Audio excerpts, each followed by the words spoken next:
নমস্কাৰ, মই মজিদ। বন্ধুসকল, বলগতে চাওক আজি 9টা গুৰুত্বপূৰ্ণ খবৰ। প্ৰথমটো খবৰ, আজি অসম বিধানসভাত দাখিল কৰা হ'ব 2025-26 বিত্তীয় বৰ্ষৰ সাধাৰণ বাজেট। বিধানসভাত এই বাজেট দাখিল কৰিব বিত্তমন্ত্ৰী অজন্তা নেওগে। আৰু এইবাৰৰ বাজেটত ৰাজ্যবাসীৰ বাবে কেইবাটাও ভাল খবৰ অহাৰ সম্ভাৱনা আছে। পৰৱৰ্তী খবৰ, তৃতীয়বাৰলৈ চেম্পিয়ন্ছ ট্ৰফিৰ খিতাপ দখল ভাৰতৰ। ডুবাইৰ পৰা দেশক চেম্পিয়ন্ছ ট্ৰফি উপহাৰ দিলে ৰোহিত বাহিনীয়ে। টিম ইণ্ডিয়াক আপুনিও জনাওক শুভেচ্ছা। আৰু আজিৰ এই ভিডিঅ'টো প্ৰতিজন ভাৰতীয়ই শ্বেয়াৰ কৰক। চেম্পিয়ন্ছ ট্ৰফি 2025ৰ চেম্পিয়ন হ'ল ভাৰত। 12 বছৰৰ মূৰত চেম্পিয়ন্ছ ট্ৰফি জয় টিম ইণ্ডিয়াত। সৰ্বাধিক তৃতীয়বাৰলৈ চেম্পিয়ন্ছ ট্ৰফি জয় ভাৰতৰ। ডুবাইৰ উত্তেজনাপূৰ্ণ ফাইনেলত 4 উইকেটত জয়লাভ ভাৰতৰ। 252 ৰানৰ লক্ষ্য 49 অভাৰত অতিক্ৰম ভাৰতৰ। KL ৰাহুলৰ অপৰাজিত 34 ৰানৰ সহায়ত ভাৰতৰ জয়। ভাৰতৰ হৈ সৰ্বাধিক অধিনায়ক ৰোহিতৰ 76 ৰান, শ্ৰেয়াছৰ 48, শুভমনৰ 31, অক্ষৰৰ 29, পাণ্ডিয়াৰ 18 ৰান। আৰু ৰোহিত শৰ্মাৰ নেতৃত্বত প্ৰথমটো ICC এদিনীয়া খিতাপ দখল ভাৰতৰ। আৰু ৰোহিত শৰ্মাৰ লগতে এই মুহূৰ্তত টিম ইণ্ডিয়াক আপুনিও জনাওক শুভেচ্ছা। পৰৱৰ্তী খবৰ, এতিয়াৰ পৰা য'তে ত'তে মন গ'লে খুলিব নোৱাৰিব কোচিং চেণ্টাৰ। কোচিং চেণ্টাৰে মানি চলিব লাগিব কঠোৰ নীতি নিৰ্দেশনা। কোচিং চেণ্টাৰক লৈ ৰাজ্যত আহি আছে নতুন নিয়ম। এই সন্দৰ্ভত মুখ্যমন্ত্ৰী হিমন্ত বিশ্ব শৰ্মাৰ বৃহৎ ঘোষণা। এতিয়াৰ পৰা য'তে ত'তে মন গ'লে খুলিব নোৱাৰিব কোচিং চেণ্টাৰ। কোচিং চেণ্টাৰে মানি চলিব লাগিব কঠোৰ নীতি নিৰ্দেশনা। নিয়ম নমনা কোচিং চেণ্টাৰ পৰিব বিপদত। বিধানসভাত আহি আছে coaching institute control and regulation act. ৰাজ্যিক কেবিনেটত এই সন্দৰ্ভত লোৱা হৈছে গুৰুত্বপূৰ্ণ সিদ্ধান্ত। আৰু কেবিনেট বৈঠকৰ পিছত সংবাদমেলত এই ঘোষণা কৰিলে ৰাজ্যৰ মুখ্যমন্ত্ৰী হিমন্ত বিশ্ব শৰ্মাই। দৰ্শকসকল, আৰু বহুতো গুৰুত্বপূৰ্ণ খবৰ আছে। তাৰ আগতে আপোনাক জনাওঁ যে যদি আপুনি এতিয়ালৈকে এইটো ভিডিঅ'ত লাইক কৰা নাই তেন্তে এতিয়াই ভিডিঅ'টোত লাইক কৰি দিয়ক। আৰু এনেকুৱা ধৰণৰ ভিডিঅ'সমূহ নিতৌ চাবলৈ চেনেলটো ছাবস্ক্ৰাইব কৰি কাষত থকা বেল আইকনটো প্ৰেছ কৰি ৰাখক। পৰৱৰ্তী খবৰ, ৰাজ্যবাসীলৈ জৰুৰী খবৰ। এতিয়াৰ পৰা দ্বিতীয় অফিচত নাপাব ড্ৰাইভিং লাইচেন্স। দ্বিতীয় অফিচৰ নাথাকিব লাইচেন্স দিয়াৰ পাৱাৰ। লাইচেন্স দিয়াৰ পাৱাৰ কৰ্তন কৰিলে হিমন্ত চৰকাৰে। এই সন্দৰ্ভত ৰাজ্যিক কেবিনেটত লোৱা হৈছে বৃহৎ সিদ্ধান্ত। এতিয়াৰ পৰা দ্বিতীয় অফিচত নাপাব ড্ৰাইভিং লাইচেন্স। এতিয়াৰ পৰা দ্বিতীয় অফিচে দিব নোৱাৰে ড্ৰাইভিং লাইচেন্স। লাইচেন্স দিয়াৰ বাবে কেন্দ্ৰসমূহত দিব লাগিব পৰীক্ষা। জিলাই জিলাই হ'ব প্ৰশিক্ষণ কেন্দ্ৰ। আৰু ৰাজ্যৰ 126টা সমষ্টিত স্থাপন হ'ব বাহন প্ৰশিক্ষণ কেন্দ্ৰ। অৰ্থাৎ ড্ৰাইভিং স্কুলত আপুনি এই এডমিশ্যন ল'ব লাগিব, তাৰপিছত আপুনি প্ৰশিক্ষণ ল'ব লাগিব, তাৰপিছতহে আপুনি লাভ কৰিব ড্ৰাইভিং লাইচেন্স। চৰকাৰৰ পৰা আবেদন কৰি প্ৰশিক্ষণ কেন্দ্ৰৰ পৰা ল'ব লাগিব মঞ্জুৰি। দ্বিতীয়ত গৈ এতিয়াৰ পৰা কোনেও কষ্টৰ সন্মুখীন হ'ব নালাগে। এই সন্দৰ্ভত মুখ্যমন্ত্ৰী হিমন্ত বিশ্ব শৰ্মাৰ ডাঙৰ ঘোষণা। পৰৱৰ্তী খবৰ, ৰাজপথত দ্ৰুতবেগত বাহন চলোৱাসকল সাৱধান। ৰাজপথত নাথাকে পুলিচ, নাথাকে ইণ্টাৰচেপ্টৰ বাহন।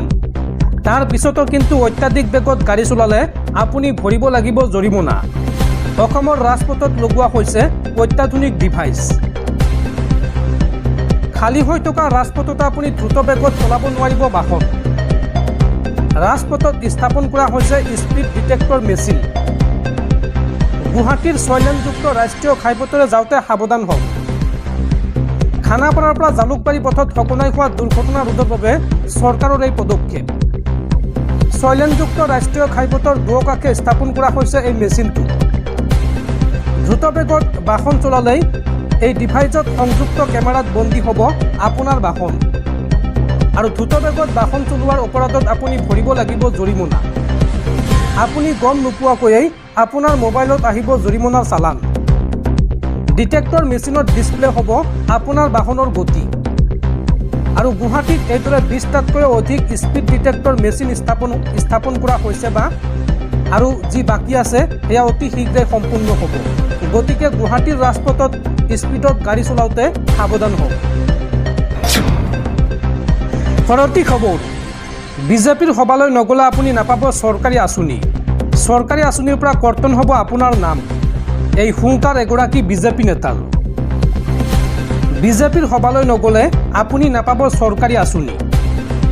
চৰকাৰী আঁচনিৰ পৰা কৰ্তন হ'ব আপোনাৰ নাম। এইবাৰ এই হুংকাৰ দিছে এগৰাকী বিজেপি নেতাই।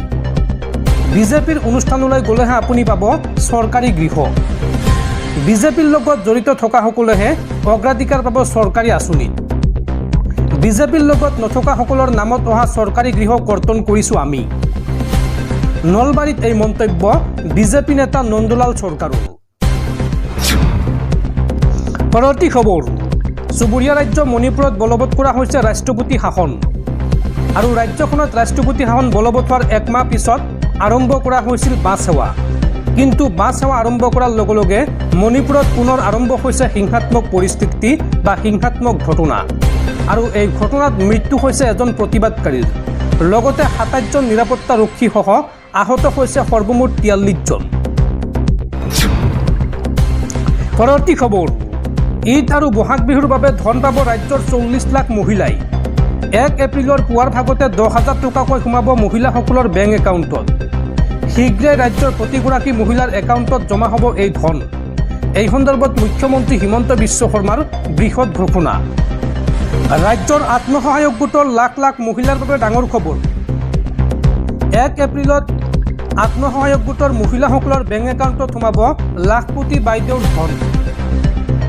লাখ লাখ আত্মসহায়ক গোটৰ মহিলাই পাব প্ৰথম কিস্তিৰ ১০,০০০কৈ টকা।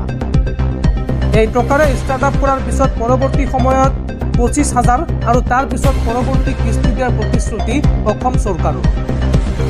১ এপ্ৰিলৰ পুৱাৰ ভাগতে ১০,০০০ টকাকৈ সোমাব মহিলাসকলৰ একাউণ্টত। ফেচবুক লাইভ যোগে মুখ্যমন্ত্ৰী হিমন্ত বিশ্ব শৰ্মাই কৰিলে এই বৃহৎ ঘোষণা। পৰৱৰ্তী খবৰ, গুৱাহাটীত পুনৰ ভয়ংকৰ ঘটনা। এইবাৰ বেলতলাৰ আল্ট্ৰা কেয়াৰ ডায়েগনষ্টিক চেণ্টাৰৰ জঘন্য কাণ্ড। মহিলাৰ কাপোৰ সলোৱা কোঠাত লগাইছে CCTV কেমেৰা। পোহৰলৈ আহিছে মহানগৰীৰ বেলতলাৰ বিখ্যাত পৰীক্ষাগাৰ আল্ট্ৰা কেয়াৰৰ এক ভয়ংকৰ কাণ্ড। এগৰাকী যুৱতীয়ে ৰোগীৰ গোপনীয়তা উলংঘা কৰাৰ অভিযোগ কৰিছে এই ডায়েগনষ্টিক চেণ্টাৰ বা পৰীক্ষাগাৰটোৰ বিৰুদ্ধে। যুৱতীগৰাকীয়ে অভিযোগ কৰিছে যে পৰীক্ষাগাৰটোৰ কৰ্মচাৰীয়ে তেওঁক চিকিৎসা পৰীক্ষাৰ সময়ত কাপোৰ খুলিবলৈ বাধ্য কৰাইছিল আৰু গোপনে এই দৃশ্য ৰেকৰ্ডিং কৰিছিল। যুৱতীগৰাকীৰ অভিযোগৰ ভিত্তিত হাতীগাঁও আৰক্ষীয়ে তদন্ত আৰম্ভ কৰি কেন্দ্ৰটোৰ এজন কৰ্মচাৰীক গ্ৰেপ্তাৰ কৰিছে। আৰু ইতিমধ্যে ঘটনাৰ তদন্ত আৰম্ভ কৰিছে হাতীগাঁও আৰক্ষীয়ে। এই ঘটনাৰ পিছতে ৰোগীৰ সুৰক্ষা আৰু গোপনীয়তাক লৈ প্ৰশ্ন উত্থাপন হৈছে। ইয়াৰ লগত জড়িতসকলৰ বিৰুদ্ধে কঠোৰ ব্যৱস্থা গ্ৰহণৰ আশ্বাস দিছে বিভাগীয় কৰ্তৃপক্ষই। ইফালে আৰক্ষীয়ে আন ভুক্তভোগীসকলক আগবাঢ়ি আহি এনেধৰণৰ অভিজ্ঞতাৰ বিষয়ে অৱগত কৰিবলৈ আহ্বান জনাইছে। পৰৱৰ্তী খবৰ, বিয়া নপতাসকল সাৱধান। বিয়া নকৰালে হেৰুৱাব লাগিব চাকৰি।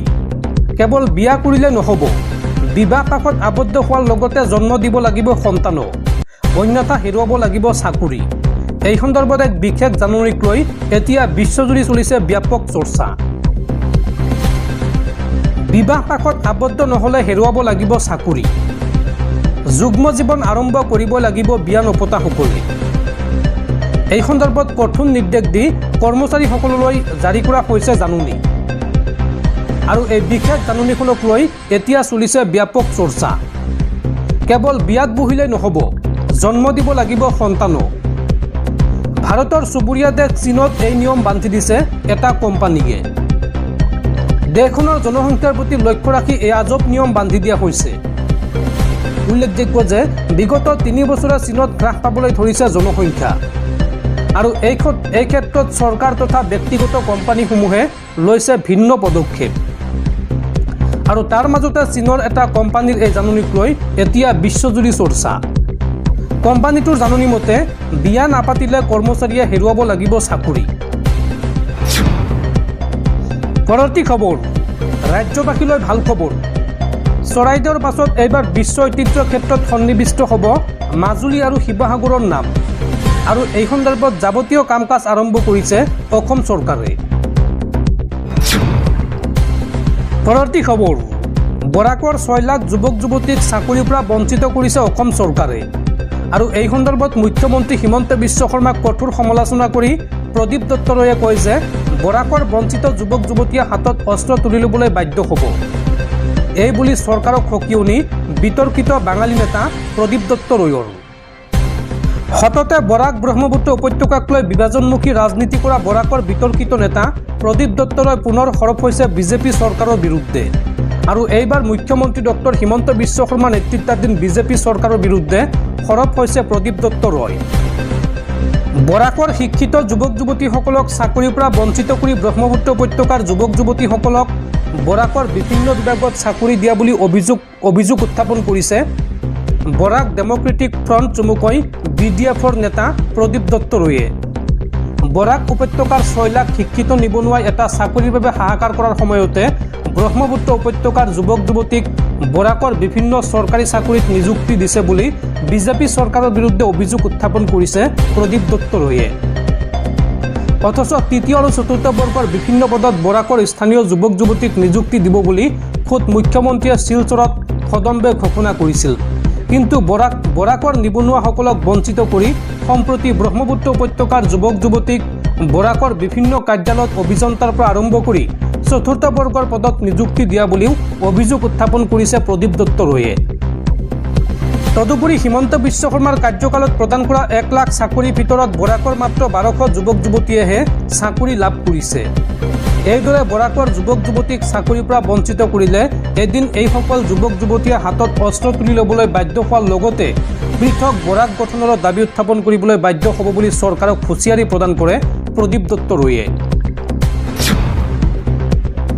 পৰৱৰ্তী খবৰ ঘোষণা কৰা হ'ল অসম চৰকাৰৰ সৰ্বোচ্চ অসামৰিক সন্মান অসম ভৈৰৱ অসম সৌৰভ আৰু অসম গৌৰৱ বঁটাৰ বাবে মনোনীত ব্যক্তিৰ নাম অহা 30 মাৰ্চত ৰাজ্যপালে প্ৰদান কৰিব এই সৰ্বোচ্চ সন্মান এইবাৰ কোনে কোনে লাভ কৰিছে এই সৰ্বোচ্চ সন্মান চাওঁ আহক অহা 30 মাৰ্চত প্ৰদান কৰা হ'ব অসমৰ সৰ্বোচ্চ অসামৰিক সন্মান আৰু এইবাৰ কোনে কোনে এই বঁটাসমূহ লাভ কৰিছে চাওঁ আহক এইবাৰ অসম ভৈৰৱ বঁটা আগবঢ়োৱা হৈছে ৰাণা প্ৰতাপ কলিতাকৈ আৰু লগতে অসম সৌৰভ বঁটাৰ বাবে নিৰ্বাচিত কৰা হৈছে TCS-ৰ প্ৰাক্তন চেয়াৰমেন ডক্টৰ S ৰামদুৰাই গুৱাহাটীৰ IIT-ৰ প্ৰাক্তন অধ্যক্ষ আছিল ডক্টৰ S ৰামদুৰাই লগতে ভাটনাগৰ বাপী পাল আৰু দীপেন বৰুৱাক হেমন্ত দত্তক প্ৰদান কৰা হৈছে অসম সৌৰভ বঁটা উমা চেত্ৰীক আগবঢ়োৱা হৈছে অসম সৌৰভ বঁটা অসম গৌৰৱ বঁটা আগবঢ়োৱা হৈছে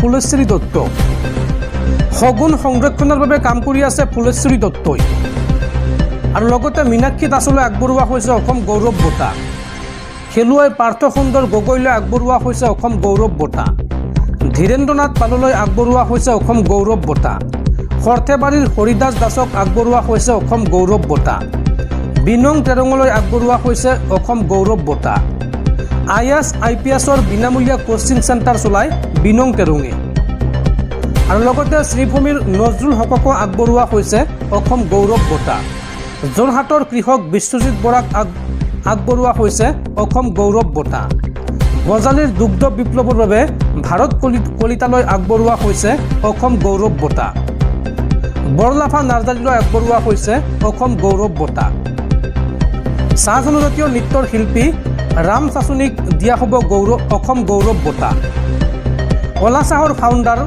উপমন্য বৰকটকীক দিয়া হ'ব অসম গৌৰৱ বঁটা ইটা নিৰ্মাণকাৰী ডেভিড প্ৰতিম গগৈলৈ আগবঢ়োৱা হৈছে অসম গৌৰৱ বঁটা আৰু 3টা প্ৰতিষ্ঠানক অসম গৌৰৱ বঁটা প্ৰদান কৰিছে অসম চৰকাৰে চৰাং এহেম নামৰ অনুষ্ঠানলৈ অসম গৌৰৱ বঁটা আগবঢ়োৱা হৈছে তিনিচুকীয়াৰ বাৰেকুৰি ইক' ডেভেলপমেণ্টক আগবঢ়োৱা হৈছে অসম গৌৰৱ বঁটা নগাঁৱৰ হাতী বন্ধুলৈ অসম গৌৰৱ বঁটা আগবঢ়োৱা হৈছে অসমৰ ৰাজ্যপাল লক্ষ্মণ প্ৰসাদ আচাৰ্যই 30 মাৰ্চত আগবঢ়াব এই সন্মান উল্লেখযোগ্য যে অসম ভৈৰৱ বঁটাত থাকে নগদ 5 লাখ টকা লগতে অন্যান্য চৰকাৰী সুবিধা অসম সৌৰভ বঁটাত থাকে নগদ 4 লাখ টকা লগতে অন্যান্য চৰকাৰী সুবিধা অসম গৌৰৱ বঁটাত থাকে নগদ 3 লাখ টকা লগতে অন্যান্য চৰকাৰী সুবিধা অসম চৰকাৰৰ কেবিনেট বৈঠকৰ অন্তত সংবাদমেল পাতি এই বৃহৎ ঘোষণা কৰে ৰাজ্যৰ মুখ্যমন্ত্ৰী হিমন্ত বিশ্ব শৰ্মাই।